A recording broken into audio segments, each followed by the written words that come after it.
Well, this has been one of the coldest weeks of the year, yet many valley residents head to the high country poorly prepared. If your car slides off a remote highway, suddenly you're stranded in the cold. Could you make it through the night? In this 12 News Safety Team special report, I got some life and death lessons from a survival expert in the snowy mountains near Prescott. We got a winter situation, we got snowfall on the ground, and the sun's going down. Cody Lundin trains people to survive situations like that. You're not going to make it through the night without some added warmth. It's very obvious to me that we are dressed differently. How can you do that? Well, I'm acclimated. If I use less clothing to begin with and try to maintain that throughout the winter time, I can get by with a little bit more than maybe you can. In other words, right now I'm a wuss.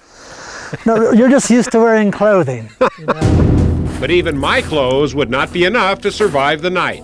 So this shelter is doing what your clothing is. It's trying to regulate body temperature. It's trying to trap heat, basically. But something like this can be built to save your life in half an hour or an hour. So the idea then is just to slide in here and hopefully the ground is dry, huh? Slide in there and get comfy. Slide in and get comfortable?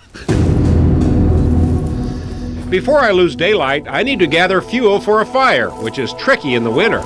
You need to find some small material that needs to be dry. It needs to pass the snap test. You're after stuff like this, okay, the real small seed heads. Then we got the bigger grasses itself. Then you got some wonderful pine needles. And again, these contain combustible resin, and the resin's fairly fresh because it's still on the stalk. So come on over here with that pile. You can build a fire on top of snow if you have to. It's like building a tiny hut made of twigs, grass, and pine needles. Now it's time for you to light the fire. I'm able to start the fire with just one match because we did a good job with the fuel. If we can throw enough fuel on that fire to get through the night, this means we live. Now on Sunday night, a reporter on Dateline NBC learns even more survival lessons from Cody as they spend a night in mountain snow near Flagstaff. You can also learn about Cody Lundin's skills and his survival school by checking 12news.com. Well, that is really amazing. Never wear shoes. Barefoot in the snow. Were you voted off the mountain? I was. Temptation I tent? was too bulky.